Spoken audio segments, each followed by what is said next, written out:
Berriaren inaugurazio ekitalditxoa oraintxe hasiko dugu beraz, publikoan zaudeten guztiak, adi hemen esango dugunari. Batetik, hasiera bezala eskerrik asko denoi hemen egoteagatik. Pasaia Kirol Elkartearen familia guztiaren zati handi bat. Hemen dago, jokalariak, laguntzaileak, gurasoak, zuzendaritza taldeko kideak, eta pozgarria da, berriz ere, denak hemen zelai berritu honetan ikustea. Bueno, buenas tardes a todos. Nos hemos juntado hoy aquí en torno a la inauguración de la remodelación del campo. Hace 76 años que se fundó nuestro club y desde entonces cientos de niños han disfrutado de él. Este club en su historia ha procurado cumplir con su finalidad con la que nació, que es la de fomentar el deporte. Bueno, en primer lugar quiero agradecer el habernos hecho partícipes de este primer partido que se va a celebrar hoy aquí tras el cambio del césped y que desde luego para mí es un auténtico placer encontrarme hoy aquí. En acercarme a la Diputación Foral, concretamente al Departamento de Deportes que dirige Denis Itxaso. Quiero aprovechar esta ocasión para agradecer tanto al club el trabajo que desarrolla día a día con gran multitud de chavales. Eskerrik asko. €100.000 inbertsioa egin duela Don Boskoko futbol zelaia hau bizi berritzeko. Izan ere, Gipuzkoako Aldundiak plan bat daka, herrialde osoko kirol instalazioak berritzeko plan bat da. Horien artean, Don Boskoko zelaia sartzea edo hau ere reformatzea erabaki zuten akordioaren bidez Pasaiako udalak eta Gipuzkoako Foru Aldundiak. Kirol diputatua dugu hemen, Denis Itxaso. Zure aldetik, pozgarria gaur zelai berria hau hemen ikustea. Ikustea batez ere, arratsaldeon danoi, eta eskerrik asko Pasaia Kirol Elkarteari egin dugu zuen gonbidapenarengatik. Pozgarria da ikustea obra azkar egin dela, obra ondo egin dela, eta inbertitutako dirua balioko duela kirol ekipamendu berri bat eukitzeko edo berritu bat eukitzeko. Gracias al Ayuntamiento por la celeridad y la rapidez con la que habéis hecho la obra y que lo disfrutéis con salud. Eskerrik asko, Denis, zuri ere. Hitzetatik, goazen pasatzera, era ofizial batean zelaia inauguratzera. Eta horretareko, ohikoa dugun moduan, ohorezko agurra eskainiko digu Eneko Ligi Irantzari eta aldi berean Pasaia Kirol Elkarteko jokalari izandakoak. Txistuan, ke pasein.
Eta jarraian, hemen etor, Arizka Zabal, bertsolari antxotarra, hemen gidoian bertsolari ospetsua jarri diate.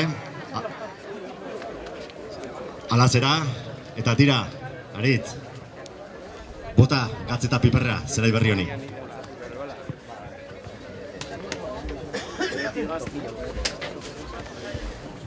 Nien nintzen izan jokalaria, talere hemen naukazu, inoiz zapaldu gabean nuen, zelai bateri jotasu, jendea dago ilusioz ta zelaia ere alatxu, baino hemen dagon jende guztia aurrekoa ikusia daukazu, zure honena eman ezazu, gu irrikitan gauzkazu.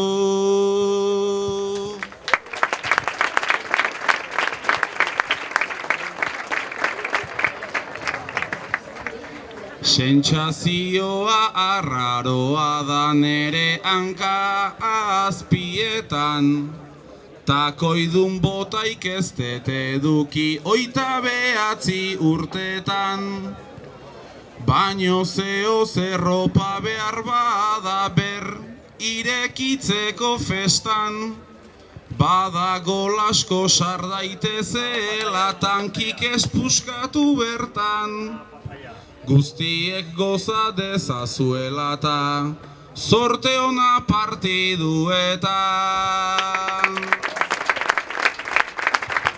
Bueno, esan dezaket honen sakramentu guztiekin, zelai hau, inauguratutat, ematen dugula, txampaina falta zaigu, txalupetan bezala botatzeko, baina tira.